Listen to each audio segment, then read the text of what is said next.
What's up, Gainz Nation? What's going on, Gainz Nation? This is Roman Long, and I am Roman Coletta. Oh wait. Antoine Long. Yeah, I'll be Antoine Long. You be Roman Coletta. So the reason why I'm late today, since I'll start the Gainz podcast like this, is I just got done running 5 miles, baby. Oh, really? Damn, buddy. Yeah. Yeah.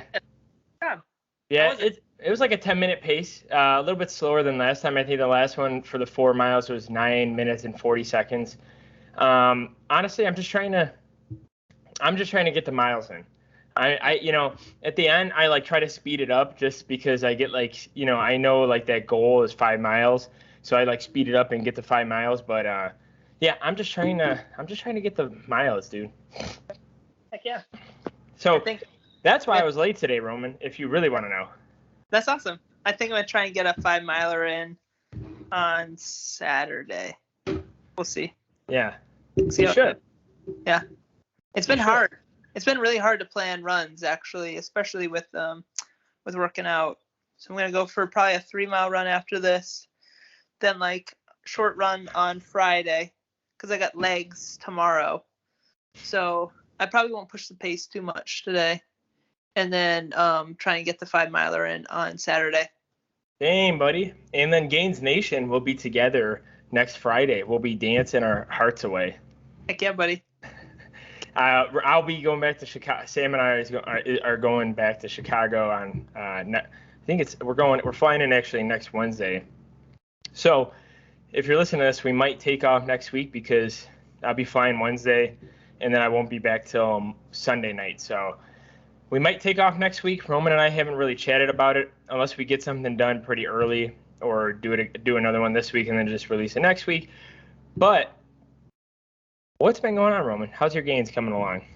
Really good, buddy. Really good. I was talking to Laura, my partner, about this morning, but I couldn't quite finish everything for my workout, my upper session yesterday, because like my upper sessions are like 20 to 25 sets per session.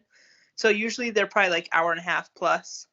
So I intended to do the rest because I'll go in like twice a day. So I'll go in first thing in the morning at like 5:30.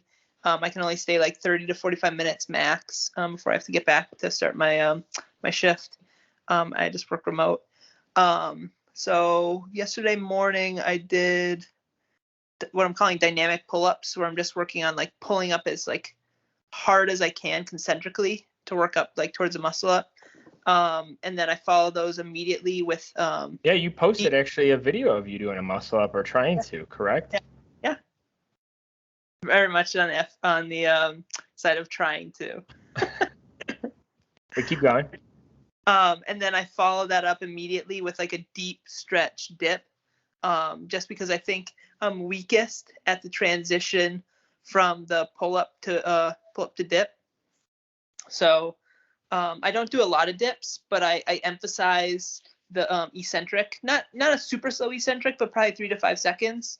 And then at the bottom before like my feet touch the ground, and at like essentially I'd say like the maximum amount of range of motion that like my shoulder would be like comfortable doing, I kind of like hold that position to get as much of a stretch as possible to just get the muscles used to being able to like explode out of position. And then I like lightly touch my toes to the ground and I go back. I stay like super far from failure on those. I'm only matching the amount of reps I do for pull-ups as I do for dips. So I'm getting like 4 to 5 dynamic pull-ups. So I'll just do like 4 to 5 dips. And my thought process behind that is I want to be able to work on like the different pieces of the muscle up, for example, and don't want to cause too much fatigue or like recovery deficit from the chest, from a chest perspective, because the focus is more on the back. But I think that by following up the pull-ups with the dips immediately, my back and the stabilizing muscles of the back are in like a more fatigued state. So it more symbolizes like the real life scenario of trying to put it together into a muscle up, because it's not like an ideal setup in the gym for it. Yeah. But yeah, that's what I've been doing. So did 2 sets of each of those, and then 2 sets of assisted pull-ups, and that's all I had to do. That's like all I had time to do in the morning yesterday. Then when I got back in the afternoon, I did 2 sets of close grip cable rows, and then 3 sets of seated dumbbell military press. And my mother called me, I think, in my second set. I chatted with her for like 20 something minutes in the locker room, and by the time I came out, it was like 6 or almost 6 p.m. and I usually like to leave by then so I can go back and like work on dinner for like myself and my partner. So I was like, what the frick, like I got nothing done today. So that was like 4, 6, 9, 11 working sets. So it was like half-ish, not even. So I was just like, whatever, I'll just finish the rest tomorrow morning, because today was going to be a rest day, and just, at least from lifting, and just run. So went to the gym with my partner this morning, and somehow we were able to bang out 15 working sets in under 45 minutes, under 40 minutes, which was insane. We supersetted what I'm just calling like dumbbell curls that I hold together, like each hand I like hold them together. Just a variation on a dumbbell curl to make things interesting. Supersetted that with some tricep cable pull downs with the easy curl bar, and then I supersetted dumbbell lateral raises with what I call Superman curls. So when you have like the cable and you kind of curl it in like that. Like it. Yeah. Yeah, and then the muscle ups, you posted it. Yeah, strengthen the bar, and I pretty much said like, yeah, it's the muscle ups are kind of hard unless you have like a straight bar and nothing behind it or around it. And yeah, the setup you had was kind of wonky, and not to say that you can't do it, but like I think the freedom of knowledge of knowing that there's nothing besides that one bar, it'll get you to a muscle up better off than like, stuff around it. Because there's always that back of the head knowledge where it's like, what if I actually do this and then like my front of my hand touches the other bar, or like my head touches something, or my arms touch something, and then like I fall off this thing and I freaking get hurt. So yeah, agreed. Yeah, so I'll definitely be doing more pull-ups at like the there's like this decent pull-up setup at this like jungle gym type situation that I run by on my runs. So I'll actually run by that today. So I might try just like one set. But yeah, so when getting to the question, like how are things going? After I like was wrapping up the workout, I like checked the pump in the mirror, and I was like, damn, progress is really nice. So I was like kind of chatting up Laura on our walk back from the gym, and I was saying like, I think one thing that I've learned recently is that I think my triceps actually need more dedicated work. So I've kind of put triceps on the back burner and had it more as like an accessory as opposed to an area of growth. So in doing so, I'm probably like, I was going based off of the like the RP volume landmarks, like the 0 to 6 MEV, which I don't think works for me. So what that means is like 0 to 6 working sets is like theorized or hypothesized by the Renaissance periodization team.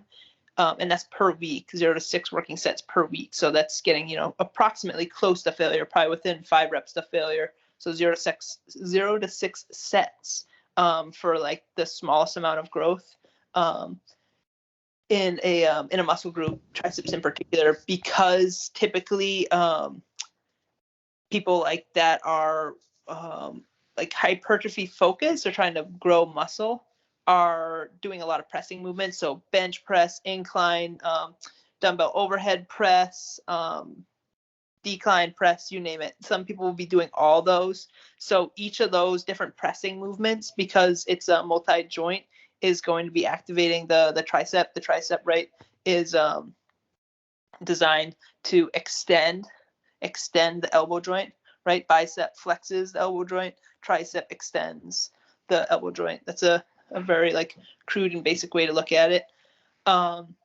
So I think probably my MEV, or the minimum effective volume, the smallest amount that I need to do to be able to grow my triceps, is probably like the 8 to 10 plus range, like relatively close to failure. So that's been an interesting revelation. I found that either my triceps have shrunk in size or my biceps have grown in size. But if my biceps have grown in size, that means that the triceps haven't grown symmetrically, like they haven't grown at the same pace. So that's going to be one thing that I keep in mind. And if I have time to do like an accessory day throughout the week, because I'm only doing 4 dedicated resistance exercise training sessions per week, then I will do probably triceps and rear delts. And that'll be it on my accessory day.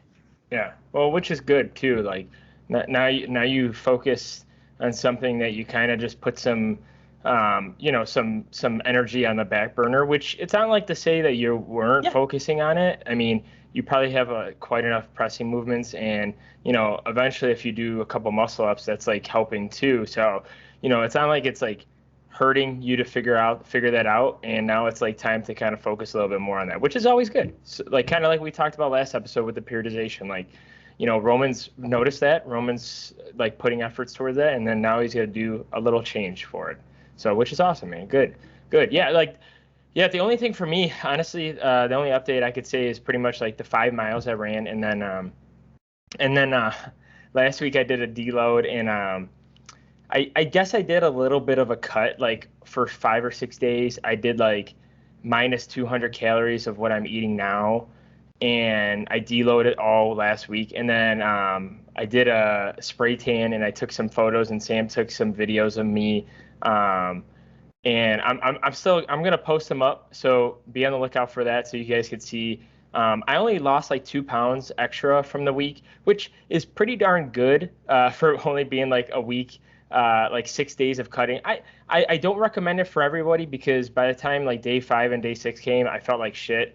My deload sessions were like, like I just wanted to get in and get out pretty much. So like it wasn't that fun, but it's like back to my bodybuilding days where like, a cut of 200 calories can make a difference, when it comes to like that show that you have, like, you're a week out. Obviously, if you need to cut more than like 2 or 3 pounds, you're not ready for a show. That's just like too drastic of a change. And today was actually a weigh-in. So I grew like a pound and like a quarter back. So I'm 195 right now. Which is pretty much like the low end of what I want to be at right now. So I'm already at my goal. So it'll be exciting to show like everyone like the progress I made over the last like 8 or 9 months. And I think the total was like 22 pounds. Dang, that's awesome. Yeah. So I think the 194 was like 23 pounds, but obviously I'm not going to count the 194 too much. It just was trying to do it for photos. So be on the lookout for that. Also to this episode, Roman, actually, this episode we could talk about it too, because I kind of talked to you about it a little bit before, and obviously this could be multiple episodes, multiple talks, multiple topics when it comes to these conversations.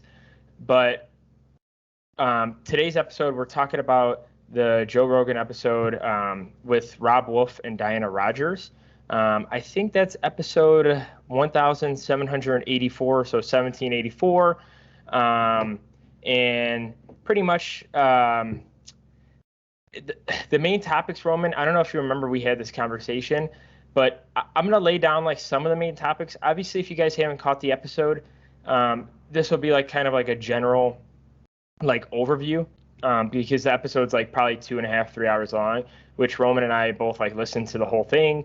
But there's a lot of topics in that episode that Roman and I could kind of decipher. Also kind of like we want to show our reaction and like kind of our opinions about it. But the biggest thing was they were talking about their new movie called Sacred Cow. I think it's on Amazon Prime. and pretty much they believe Robb Wolf and Diane Rodgers, pretty much from my conclusions of that podcast. Obviously, I haven't watched the movie yet. Roman, I'm assuming, hasn't watched the movie yet.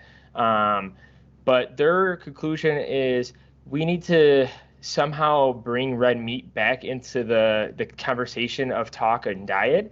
We need to add protein back to our diets when it comes to overall diets, even if you're not building muscle or losing weight, just general health and fitness. And they talk about a lot of the times where like these big manufacturers and political parties are shoving like veganism, vegetarian down your throats because it's like the right environmental thing to do. Also, Diane kind of talks about, because she's in New York City, she talks about how like her kid and like a lot of kids are experiencing like pretty bad school lunches, even though school lunches are not the best. She did mention how they're doing meatless Mondays and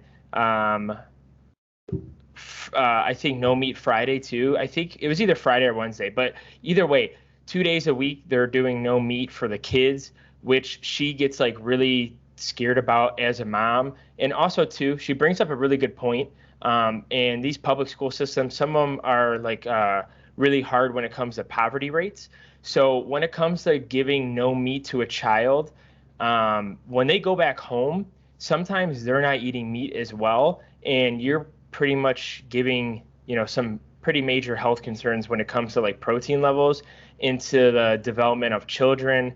And also you're really giving a cutback because, let's just face it, like I grew up in a poor family and like, I couldn't tell you how many times I got to give the benefit of me like having steak for dinner as a child. Like steak for dinner for as a child for me was like absolutely like zero to like a little times out of my life. And if it was steak, it was probably like the thinnest piece of steak, which was like probably like the worst cut of a steak when it comes to the cow. So she brings that up, and they talk about the concerns of like how farmers need to go back and kind of change the system whereas like they need to stop making like and I talk about this because Roman and I kind of talked about this because I brought up the conversation in Roman, and I know I'm going into a lot of different points, but I wanted to give like the whole overview.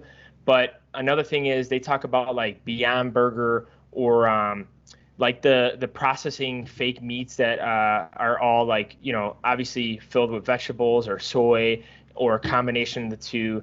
And they talked about how like terrible that could be for the environment because you're pretty much like putting these ingredients at a high temperature, like seed oils or like canola oils, and you're processing this to feed to the public. So they do talk about that. And back to like the grain thing, they talk about like how we need to put our monies back into like the farms to help farmers produce like better quality meats, meaning like maybe stop feeding them so much grain so it's like it's like it's not as good. They kind of debunk grass-fed meat too. I'm not too familiar with all that. I don't make the most money, so myself, I don't really buy as much grass-fed or not grass-fed meat, so it could be either or for me. But yeah, those were some of the points in the overview of the conversation they had. And I pretty much told Roman, and I was talking to Roman, which could be another topic of like this episode or like another time. I put up the question to Roman. I said like, hey, like if like not eating meat's like really good for the environment, how is it building like processed meats and building all this fake stuff better for the environment? So it kind of brings in the subject that Roman and I kind of had the conversation. And before we get into anything, Roman, I want to say like Roman and I, we're not against any way of eating. I could care less if people eat vegetarian, vegan, pescatarian. I don't care either way. I think the main goal is for Roman and I, eat what you can and eat what makes you feel the best and is going to give you the best health results. So I don't know if Roman can agree to that, but I want to put that statement out there before like we get shamed, because yes, we're carnivores, but we don't care either way, and we could preach both ways because we both know like either way could be good or bad. It's just so hard because the fact that what people put out there, like the fake news and the fake information, it's so hard to get actual truth, right, Roman? You would say that, but I'm gonna stop talking, Roman. I think that's like the overview. What else is there? What else? What do you want to talk about the most part next?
my language. But like she was saying, like because of the way people will get this bad messaging, also with the kids saying like, oh, meatless Mondays or meatless Fridays. So when that kid is hungry next time, they're gonna be like their intentions, because you gotta remember, a kid is like a sponge, and anything you tell a kid, it could stay with a kid forever. So if they think meat is always bad, yeah, she gave an example. Then when that kid is hungry, they're gonna go to Subway and they're gonna eat a whole sandwich. They're gonna get cheese. They're gonna get all the fixings and the bread. What is that teaching the kid? That's teaching the kid one thing: to only eat carbs and fats. And that's exactly what I like her point with when it comes to like, making people more protein conscious, because the fact that because kids won't eat that meat, guess what? They're gonna go home and they're gonna think that whole box of goldfish is good for them. Then they're gonna go back home. They're gonna be like, well, I can't eat meat, so I'm just gonna eat like this pizza. And because cheese, they think cheese is just like no meat. But like obviously there's a lot, obviously we could talk more about that. But like then you're teaching the kids like, okay, if they're saying meat's bad, then as a kid you're growing up and you're trying to grow, then a lot of the stuff is a lot like over your head. Like as an adult, Roman and I could tell you, like even being vegan or vegetarian, like you have to be more protein knowledgeable as someone who's carnivore. And I say that because I know how many grams of protein is in a cup of Greek yogurt. I know how many grams of protein is in one chicken breast. I know how many grams of protein is in like one burger patty, depending on the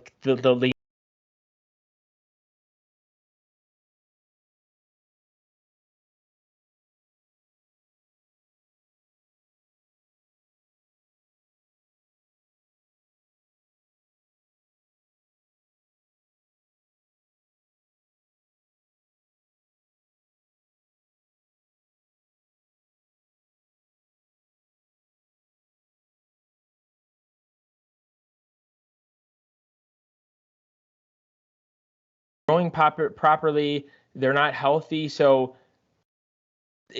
I worry about the kids mostly because the fact that like as Roman and I are adults and we obviously are conscious about macronutrients and micronutrients, like even like if I went vegan or vegetarian, you damn straight believe I'd have a hard time to hit 200 grams of protein a day if yeah. I did it today. Like obviously I'll get there, but like if I didn't, I bet it'd take me like at least a week or two to figure it out. That's how much knowledge you'd have to have.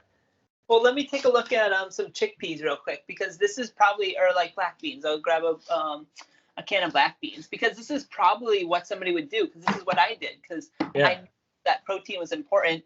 So I'd grab a can like this, right? Okay, so we've got the black beans here, and you look at protein. Okay, so I've heard that you need 35 grams of protein in a meal, and I have to have at least 3 of those to hit the my daily target. So in 1.5 cup, there's 7 grams of protein. So that means you have to have 2.5 cups to get to 5 grams of protein, right? You still might potentially be leucine deficient just because you have just like one source of non-meat protein. So that's an issue there. But then let's look at the fiber, because then the fiber is probably and you're going to have gastrointestinal distress, and then you're going to be like, I can't do this diet. This is never going to work for me. The fiber is 9 grams of fiber. So 9 times, you're going to have 45 grams of fiber in that one meal. You're going to be shitting like crazy. Or you're going to be so bloated that you're going to blow out something back there. And I'm not going to tell you more descriptions of that. Yeah. So it's like, it does come down to education, of course. Like that's why we have like this channel. That's why we like put out this information. Can you have like a sustainable vegan diet? Yeah, I actually think it has to be like very meticulously like measured out, planned out, like days, weeks, maybe months in advance, like what kind of stuff you're going to be procuring and making and preparing. Because I would even suggest like meal plans before you even buy the stuff, because like you can't like right now I flexibly like eat meals every day, and like I don't plan them out, but like like something like this you have to like nail down and at least do an example plan, because you can't just be flexible, because you're probably going to miss a lot of stuff. Yeah, you got to check with your doctor, check your vitamin B12 levels, make sure that I was gonna say blood work is probably really important too, before and after. So a lot of things to consider, and it does fall down on education, but like we also have to think, like that's really important what you brought up, buddy, is that like we have to think about the real world, what people are going to do. I grabbed that. I did that. I grabbed one of those big cans. I said, okay, 35 grams of protein. I got 5 grams of protein in my tortilla wrap. I'll throw some cheese on there. I'm at 50 grams of protein. If I can get 3 of those meals in, I'm at 150 grams of protein. I'm 140 pounds. That meets the 1 gram per pound of body weight, and then some. I'm good to go. Yeah. But then like I might be uncomfortable shuffling around all day, or I might be like blowing up my freaking customers' toilets because I'm just like I've got all this gastrointestinal distress. It's just like it's not good. Yeah, another thing is I would say is besides like the meal planning too, it's like if you don't like the meal plan and you don't like to track stuff, like if you're gonna do something like drastic like that, and Roman and I are saying, like, it's obviously possible, it's very feasible, like it's probably pretty easy if you put your efforts towards it. But if like you don't feel like, obviously, like, we're a little bit more like analytic when it comes to like tracking and stuff with food and stuff. But what I would say is, like, obviously track like protein levels first, and like don't worry about the carbs and fats too much unless like something's making you uncomfortable.